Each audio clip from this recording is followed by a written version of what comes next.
Fala pessoal, sejam bem-vindos aí a mais uma série aqui do nosso canal. Final do semestre passado a turma me perguntou, e aí, quando é que saem os vídeos de orientação a objetos, né? E eu falei, bom, deixa chegar as férias que a gente fala sobre isso. Então elas chegaram, então eu estou aproveitando aqui as férias para entrar nesse assunto de orientação a objetos, tá bem? A ideia aqui, pessoal, é falar um pouquinho sobre conceitos básicos, então não vou aqui me ater a coisas avançadas.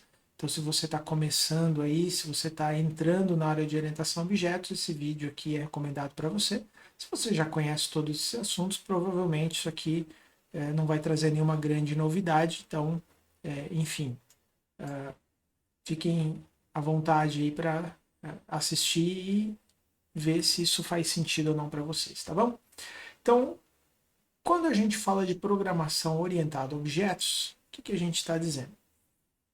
Fundamentalmente, a gente está tentando dizer que o nosso software será construído pensando em objetos, será guiado, será norteado pela presença de objetos dentro dele. Então, o que são objetos? Pensa que é qualquer coisa do mundo real que você precisa representar dentro do seu software. Quando a gente fala objeto, não é necessariamente alguma coisa inanimada, né? Pode ser pessoas, animais, qualquer coisa realmente, inclusive, às vezes são conceitos apenas, né? Um conceito que eu preciso representar dentro do meu software. A ideia é que a gente então ganhe uma série de benefícios fazendo isso. Isso aqui não é uma série para falar sobre engenharia de software, mas em alguns momentos a gente deve trazer alguns conceitos aqui também, tá? Então, por exemplo, o que a gente vai ganhar ao usar a orientação a objetos? Reutilização de software é uma delas, é imediata, né? Então, se eu represento um objeto, um conceito que eu vou usar em diversas partes do meu software, ou até mesmo em outros que eu vou construir, eu posso reutilizar tudo aquilo que está pronto de uma forma muito mais simples. Por quê? Porque aquilo é criado de forma modularizada, eu tiro aquele módulo de um lugar e conecto em outro e reutilizo.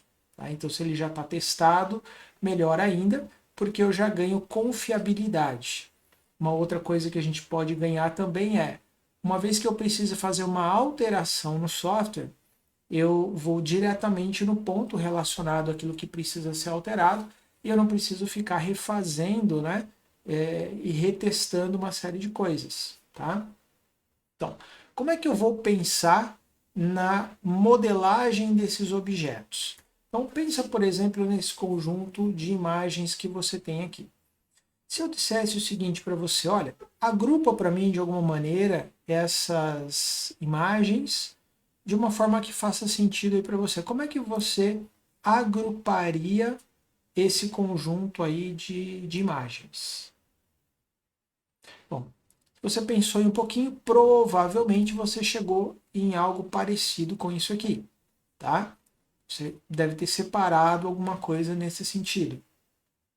Agora vamos pensar um pouquinho o porquê, né? Porque essa é a questão importante, não é a separação em si, mas por quê? Como é que eu faço, o que eu fiz para chegar nesses conjuntos aí?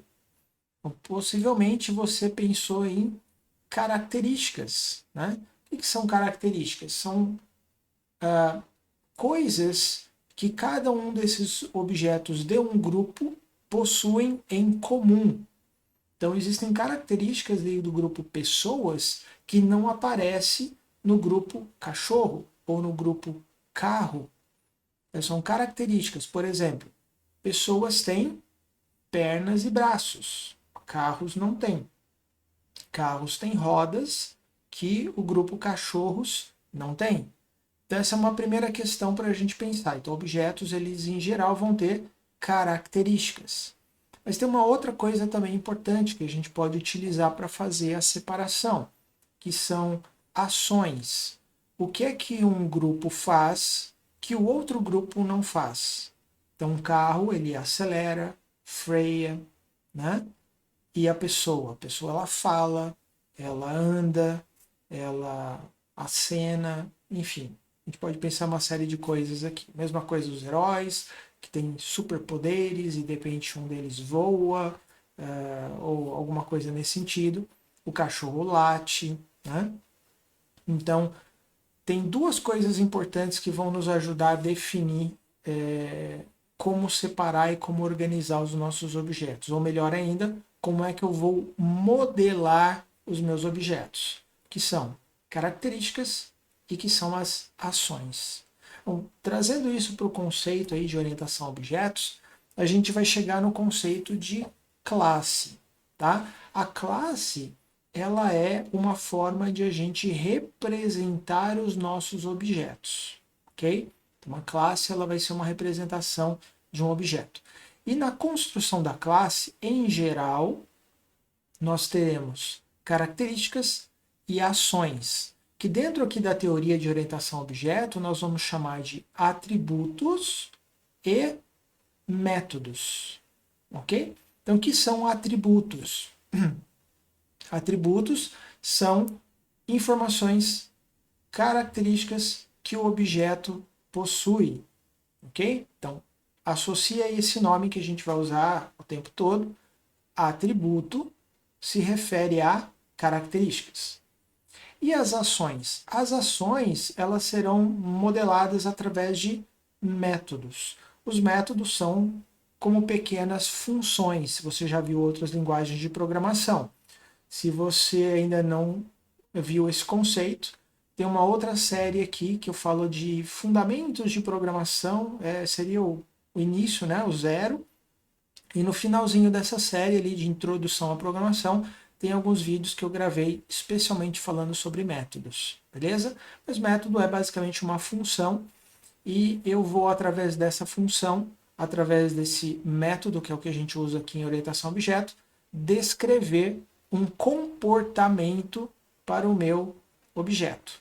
Fechou? Então guarda isso aí, isso é importante. Então a classe ela vai modelar um objeto. Agora, mais propriamente falando sobre classe, é importante também dizer que a classe ela não é um conjunto. Estou destacando isso porque a gente acabou de separar ali um grupo de imagens em conjuntos e alguém pode pensar, então a classe ela é um conjunto de objetos? Não. A classe, na realidade, ela é o seguinte, a classe ela é um modelo, tá? A classe é um modelo. Então, eu trouxe aqui uma imagem que eu gosto bastante de ilustrar esse conceito, que é a ideia de termos aqui uma planta de uma casa, certo? E uma casa. Qual que é a relação aqui? A planta ela está modelando, ela está informando como a casa será construída. Da mesma forma, a nossa classe ela é como uma planta. Ela diz como é que os nossos objetos serão construídos. Quantas portas, quantas janelas, em que posição essas portas e janelas se encontram, tamanho e etc. Beleza? Então, associa mais uma coisa importante. Uma classe, ela é um modelo. Modelo para quê? Para eu construir objetos. Tá? Esse é o conceito aí que você tem que entender. Então, eu posso criar um objeto do nada? Não. Primeiro eu crio uma classe. Essa classe servirá de modelo para eu criar, então, os meus objetos, que terão o quê?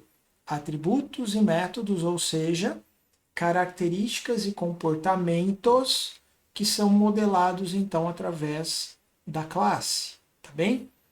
Bom, se a classe é um modelo, eu tenho que criar um modelo para cada objeto? Não, um modelo para cada conjunto, né? Para cada tipo de objeto. Então, se eu tenho uma classe que modela uma casa, a partir deste modelo, eu vou criar vários objetos.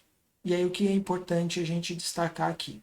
Todos os objetos criados a partir de uma classe têm as mesmas características e os mesmos métodos, os mesmos atributos, certo? Que são as características, e fazem as mesmas coisas porque eles têm os mesmos métodos. Agora, observe essas ilustrações aqui, essas casas. Perceba que elas têm as mesmas quantidades de janelas, a mesma porta no mesmo lugar, mesma chaminé, etc. A estrutura sempre a mesma. E você percebeu que elas têm cores diferentes? Todas as casas têm um atributo aí nesse caso chamado cor. Toda casa tem uma cor, mas o valor da cor é diferente. Então tem uma que é azul, tem outra que é amarela, e assim eu estou dizendo que os atributos estão presentes, mas os atributos têm valores diferentes, né? Vamos fazer um outro exemplo aqui paralelo a esse. Eu poderia ter uma classe chamada pessoa, que é utilizada então para criar diversas pessoas, né? Porém, uma pessoa chama João, a outra chama Marcos, a outra chama Ana, a outra chama Beatriz. Todo mundo tem nome? Sim, todo mundo tem nome, mas os valores presentes no atributo nome vai mudar de um para o outro. Tá bem? Então esse é o início de tudo aqui. A gente vai então pensar da seguinte maneira: eu vou construir um software pensando na ideia de objetos, e eu vou então trabalhar com atributos e métodos, ou vou trabalhar com características e ações que esses métodos, ou perdão, que esses objetos realizarão dentro do meu sistema. Ok? Maravilha. Como é que eu então defino uma classe utilizando a linguagem Java? Daqui, ó. Esse aqui é um esqueleto básico de como é que a gente vai fazer isso daí. No início aqui tem um cara chamado modificador. Por enquanto, esquece um pouquinho esse cara aqui. A gente vai falar dele logo mais, tá? Mas por hora, o que é importante para nós é essa palavra reservada aqui, ó, class. Class define uma classe. A classe ela tem sempre um nome. Aí a gente precisa lembrar aquela convenção do Java que diz que quando eu tenho a criação de um arquivo que tem lá minha classe, né? Nós utilizamos o nome dessa classe com o mesmo nome do arquivo e com a inicial maiúscula, tá? Isso é importante a gente lembrar. Claro que existem exceções e muitas vezes eu vou falar que é normalmente, né? Geralmente, como por exemplo, eu posso ter classes que estão criadas mais do que uma classe no mesmo arquivo e eu não preciso necessariamente seguir essa questão de nome da classe, nome do arquivo, porque o arquivo só tem um nome, certo? Se eu tenho mais de uma classe lá dentro, como é que eu faço? Então, uma dessas classes vai definir o nome do arquivo, tá? Assim como também eu já disse, normalmente a classe ela tem atributos e métodos, mas às vezes não. Pode ser que eu tenha uma classe só com atributos ou só com métodos. O que eu quero dizer, eu não estou querendo colocar aqui uma regra, mas eu estou dizendo que normalmente vai ser assim. Aí, é claro, ao longo do tempo, à medida que a gente for avançando nos conceitos e você também for ficando mais familiar, né, você vai vendo ali as diversas questões que vão aparecer, as diversas variações. Mas, enfim, temos aqui uma classe com o nome dela. Ela sempre está definida dentro de um bloco Java, que são as chaves, a gente já falou disso na série anterior, né? E nós temos então a criação de atributos e métodos. De novo, normalmente, a convenção Java é eu listo os atributos primeiro e depois os métodos na sequência. Existem linguagens de programação que vão propor isso aqui ao inverso, né? Primeiro eu faço todos os métodos, os atributos ficam lá no final. Questão de convenção apenas. Ok. Entendendo aqui o que é a classe, como é que eu faço então para, a partir desta classe, criar um objeto? Então a ideia básica seria a seguinte, ó. Estou criando aqui uma classe chamada pessoa, não coloquei nada aqui dentro, que a ideia é só mostrar como utiliza, tá bom? E aí eu quero criar um objeto desta classe. Então a sintaxe básica é essa que está aqui embaixo. Eu defino pessoa, que é o nome da classe, P, que é o nome da minha variável, tá certo? Então, portanto, poderia ser qualquer outra coisa. Igual, aqui entra uma nova palavra reservada, que é a palavra new. Então, o que é new? Estou criando um novo objeto. De que tipo é esse objeto? Pessoa. Aí um par de parênteses, ponto e vírgula no final. Beleza? Então, na verdade, aqui a gente está fazendo uma junção de duas coisas. Depois a gente vai entender mais detalhes sobre isso. Mas a primeira parte aqui que está antes do sinal de igual define o que é o P. Certo? Então, P é uma variável, ok? Do tipo pessoa. A gente vai aprofundar isso aqui logo logo. Beleza? E do lado direito é onde a gente está definindo a criação do objeto, tá? E referenciando isso através do P. De novo, logo mais a gente aprofunda isso, tá bom? Então, uma vez que a gente entendeu essa ideia básica aqui, a gente precisa ver isso aqui em funcionamento, certo? Então, o que a gente vai fazer? Bora lá para o VS Code, eu vou abrir e vou propor um problema e a gente vai resolver bem simples por enquanto, para a gente entender como é que isso aqui se dá lá na prática. Vamos lá? Bom, pessoal, então para a gente ilustrar aqui um pouquinho essa introdução, né, à orientação a objetos, vamos pensar no seguinte problema. Imagina que eu queira fazer o seguinte, eu quero ler a idade de uma pessoa e quero verificar se essa pessoa ela é maior de idade ou não, ou seja, se ela tem maior, se ela é maior que tem mais do que 18 anos, certo? Então, como que a gente faria isso aí? Ó? Eu declararia aqui, por exemplo, um scanner, certo? Um scanner, fazer entrada a partir da entrada padrão, vou fechar aqui já para deixar ok. Vamos declarar uma variável pensando no seguinte, bom, idade é um número inteiro, tá? Vou pensar dessa forma. Então eu vou declarar uma variável int, vou fazer aqui a leitura da idade recebendo o scanner next int, certo? E aí eu vou fazer o teste aqui, bem basiquinho, seria se a idade for maior ou igual a 18, a gente vai colocar aqui, por exemplo, uma mensagem maior da idade e, caso contrário, a gente vai definir aqui menor de idade. Pronto, bem simples, essa aqui é a ideia. Tudo bem? Muito bom. O que eu fiz aqui? Eu pensei a estrutura baseada na informação que eu quero tratar, fiz a sequência de passos para tratar aquilo. Isso é a programação estruturada, é o que a gente falou durante toda a nossa série ali de introdução à programação. Só que agora a gente quer pensar orientado a objetos, não é? Beleza. Então o que eu vou pensar? Essa idade, ela está relacionada a quê? A idade é a idade de uma pessoa. Então eu terei um objeto chamado pessoa, e ao invés de eu ter simplesmente uma variável aqui do tipo idade, isso aqui será uma característica, será uma informação da pessoa. Então, o que vai acontecer? Vamos ver aqui a mudança. Ó. Eu vou ter aqui, então, um outro exemplo, e ao invés de pensar já na solução do problema, eu vou primeiro modelar. Eu sei que vai ter algo chamado pessoa, não é? Então eu preciso criar uma classe que represente essa pessoa.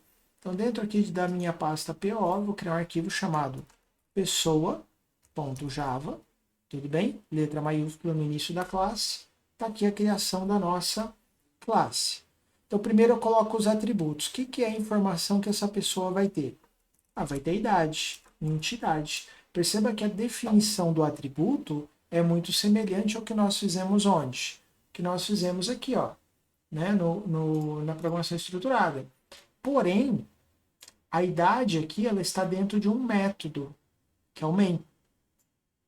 Já na definição do atributo, ele não está dentro de um método, ele está dentro da classe diretamente. É isso que o torna um atributo.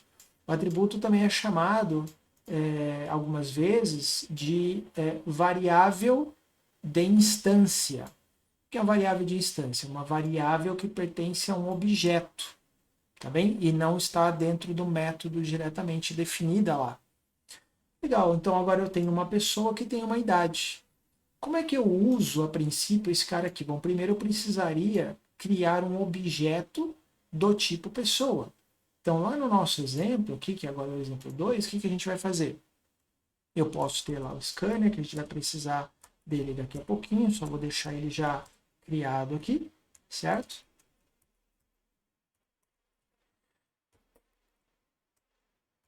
E agora eu vou criar aqui uma pessoa, ao invés de criar diretamente idade. Então, seguindo aquela sintaxe, a gente teria pessoa. Posso dar um nome que eu quiser aqui, eu vou colocar P, mas podia ser qualquer coisa. Igual a new pessoa. Pronto, agora eu tenho uma pessoa criada. Agora o que eu preciso fazer? Eu preciso preencher a idade desta pessoa aí. Então eu colocaria P, que é a pessoa que eu quero me referir, ponto idade, olha, perceba que já o autocomplete já localiza aqui pra gente, igual a new, ou igual a new, perdão, igual ao quê? Ao valor que eu vou ler a partir do teclado, né? Então, scanner.nextInt, então eu vou ler o valor digitado e vou preencher agora a idade da pessoa, né? E aí eu posso fazer toda a sequência que eu estava fazendo aqui antes, utilizando a mesma ideia, né? If, só que em vez de colocar idade, eu colocaria p.idade para me referir à idade daquela pessoa em particular. Mas lembra que eu falei também que eu tenho métodos? Então, o que é um método? É uma ação que esta pessoa pode realizar. Então, por exemplo, eu posso criar aqui um método em que eu peço para que a pessoa diga se ela é maior de idade ou não, por exemplo. Então, de uma maneira bem simples por enquanto, eu poderia criar aqui um método, vamos chamar ele da seguinte maneira, eu vou dizer que ele é void, ou seja, não tem retorno, maior de idade, abre e fecha parênteses, aqui as minhas chaves. Então lembra, eu falei sobre método lá no final da playlist anterior, se você tiver dúvidas, dá uma olhada lá.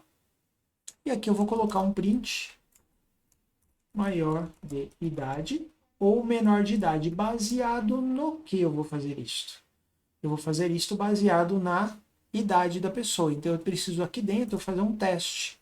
Se a idade for maior ou igual a 18, então a pergunta agora é a seguinte: como é que ele sabe o valor da idade? Então olha só, todo método que está definido dentro da minha classe, ela tem acesso aos atributos dessa classe. Então, quando a gente usa aqui idade, está se referindo a esse atributo dessa classe aqui. Então, obviamente, eu tenho que ter preenchido esse valor em algum momento para poder chamar esse método aqui, tá bom? Caso contrário, o que eu vou fazer? Vamos colocar aqui menor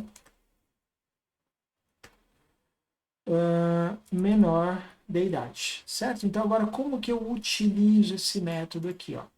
Agora aqui, eu vou chamar p.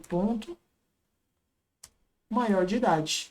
Então, eu aciono uma ação do objeto P, ou do objeto referenciado por P, depois a gente vai entender melhor isso daí. Beleza? Vamos ver se isso aqui funciona? Ó, vamos digitar primeiro aqui uma idade abaixo de 18. Menor de idade. Vamos de novo? Agora vamos digitar um valor maior. Maior de idade. Uma coisa importante, além de a gente perceber o funcionamento, né, dessa ideia de orientação a objeto, nós percebemos também o seguinte: no exemplo de programação estruturada, o que acabou acontecendo? O método main, que a princípio é onde a gente está interagindo aqui, pedindo informação para o usuário e tudo, ele está, ao mesmo tempo que fazendo esta interação com o meu usuário, ele está envolvendo parte de lógica que pertenceria a quem? A pessoa. Então percebam que a gente tem uma mistura aí de responsabilidades. O mesmo método responsável por coisas diferentes. Ele interage com o usuário, ele faz verificação de idade, e obviamente isso é um exemplo bem simples, mas você já começa a perceber que tem uma mistura aqui. No caso 2, não. Quem é responsável por executar a lógica e descobrir se é maior de idade ou não é o método, né, da pessoa. Não é o main. O main não tem nada a ver com isso. Então aí se eu tiver que fazer alguma mudança na regra, alguma lógica desta aplicação, no que diz respeito à pessoa, onde é que eu vou mexer? Lá na pessoa. E eu não precisaria fazer mudanças dentro do método que está interagindo com o meu usuário. Então, isso é uma das poucas, né? Falei que tem várias vantagens de se usar a orientação a objetos. A outra que eu comentei puxa, eu tenho aqui uma classe pessoa que já está testada, funcionando, etc. Eu preciso usar ela em outro lugar do meu sistema, ou ainda que seja num outro projeto que eu estou fazendo. Eu posso reaproveitar essa classe lá, sem ter que refazer o código, né? Se essa lógica estivesse dentro né, toda misturada na minha aplicação, seria muito mais complicado reutilizar. Eu teria que ficar copiando e colando um monte de trechos de código para levar para esse novo local que eu quero reutilizar. Tudo bem? Então, pessoal, para a gente fechar aqui, lembrem-se da seguinte questão aqui. A classe ela é um modelo para, a partir dele, criarmos objetos, ok?